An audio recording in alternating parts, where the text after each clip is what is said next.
One of the witnesses to the massacre was a sophomore named Derek Odell. He was wounded in the arm by the gunman, and a short time ago, he told me his story. Derek, tell me what happened. Well, basically, I was in Norris Hall, which is the place of the second shooting, and the gunman came into our class after he had fired maybe 10 rounds prior to that. And he came into our class, shot the person that was sitting next to me, shot our professor, then I hid under the desk, and then he proceeded to shoot everybody else in our class, practically.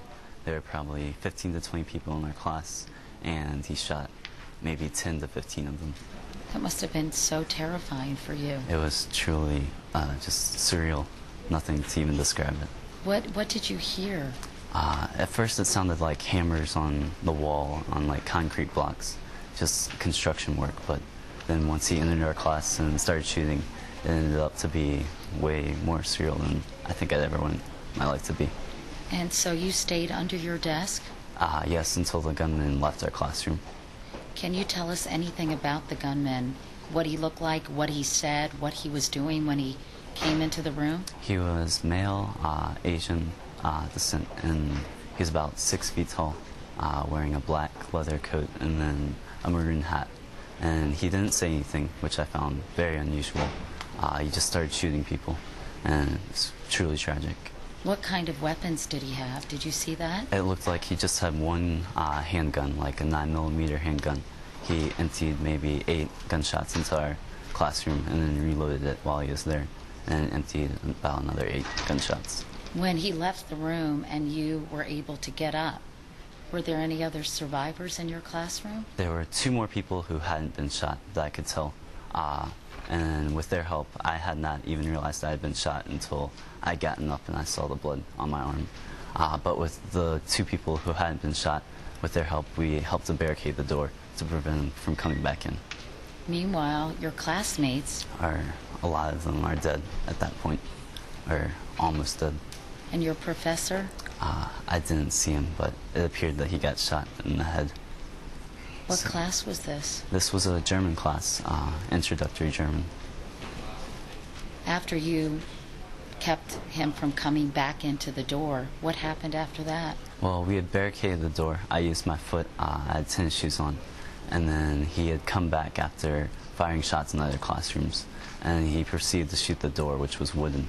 So bullets were hitting the door and almost coming through the door. So at that point, we got really scared that he might come back in and shoot the rest of us. But we managed to keep him out. So you kept barricading the door and you just held on and then he left? Mm-hmm. And then all at the same time, my arm was bleeding, so I used my belt at the time to try and stop the bleeding. And I was calling 911 with my other hand. You seem pretty calm, but obviously this must have been terrifying and you're very shaken up. Yeah, nothing can describe this. I mean, something that you would never imagine in life. Something like out of a dream. I heard that there were kids jumping out of the windows. We had considered it, but it's a 2nd floor classroom, and it's probably about a 20-foot drop, and the windows are relatively small. So one of my friends who wasn't shot went over to the window to see how high it was, and he decided not to jump. But we had heard that other people were jumping out of their windows. Were you able to help any of the wounded in your class, or? I was too afraid that he might come back and then through the door and shoot the rest of us. But everybody who was at the door, I was trying to help them and stop their bleeding. How are you going to go back to class? I don't know if I can ever go back to that classroom. I mean, the other classes, it might be different, but that classroom, it'll just bring back to me bad memories. Have you been able to talk to your parents? My dad lives in Roanoke, and I was able to talk to him. He's actually up in Blacksburg right now. But my mom's on business in Colorado, and I haven't talked to her yet. Well, I'm sure they'll be very anxious. She'll be very anxious to hear from you. I'll be glad to hear from her, too. How do you make sense of this? It doesn't make any sense to me. I mean, a gunman shooting people without saying anything just seems like his intent to kill is just irrational. Was there screaming? Was it weirdly silent? It was almost like a calm silence, like nothing, like a Twilight Zone or something. I mean, It's just impossible to imagine. Have you been able to talk to someone about this to help you?